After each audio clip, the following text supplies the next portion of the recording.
This bar chart is quite spectacular. And who would have guessed elderberry can have this type of outcome, at least in this animal trial, in regard to, let's just look at the free testosterone on its own. All right, you have G1, G2, G3, G4 represented by the bar chart. And we'll focus on the G4 in particular, reference to the free testosterone, because we don't have so much time.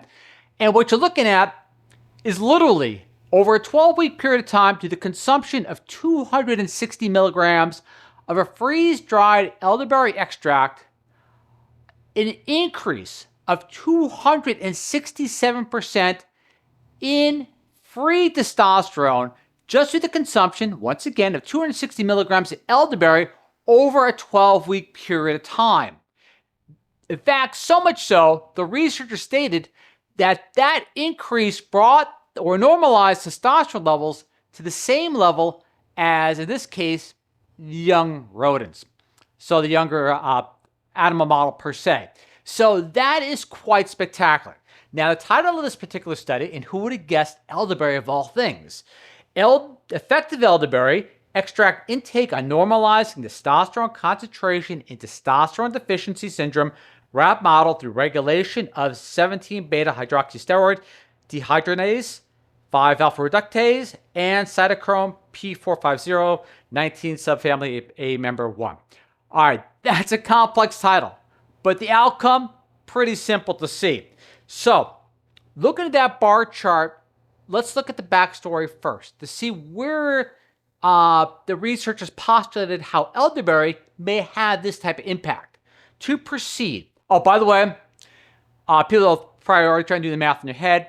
150-pound person, you're looking about the consumption of about 17.5, 17.6 grams of freeze-dried elderberry. In this particular case, this extract mixed with dextrin over that 12-week period of time. But to proceed, men. Now, keep in mind, they're focusing on Leydig cells.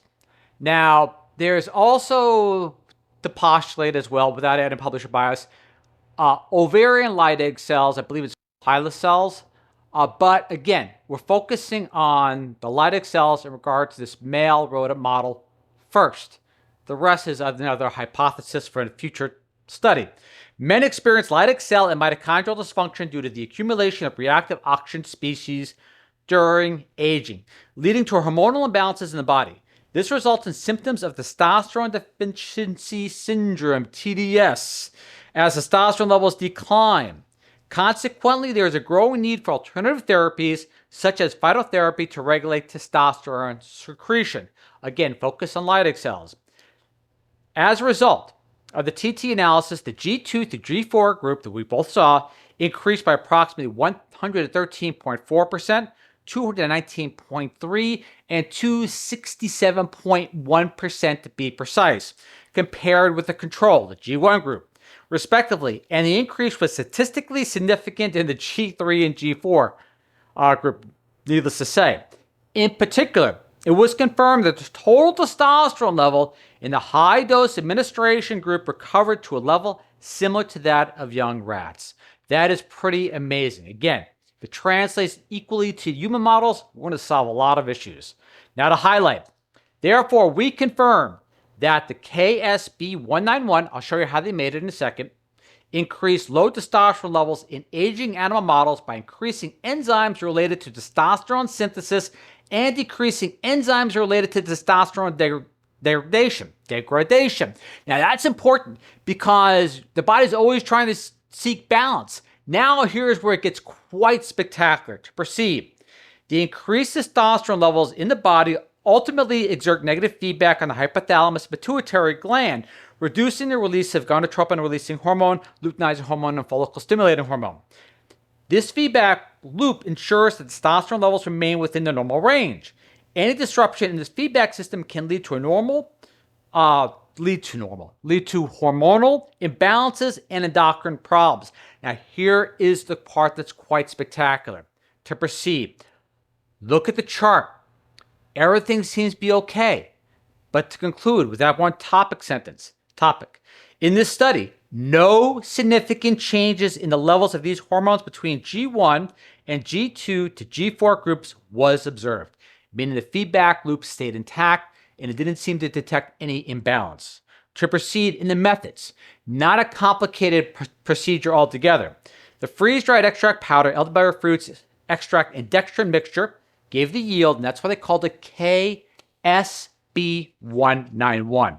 Sounds complex, but if you look at the supplementary materials, do the production method, not that complicated. Now, the why. Based on previous research, quoting, we confirmed that the fructose-leucine, FL, a previously unknown active ingredient and monosaccharide amino acid, is present in the elderberry extract.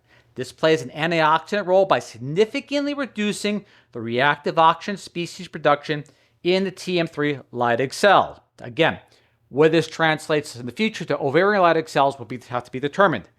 Elderberry extract and this fructose-leucine are effective in improving testosterone reduction by increasing the levels of enzymes involved in testosterone biosynthesis, which are reduced due to Leydig cell dysfunction caused by reactive oxygen species, ROS.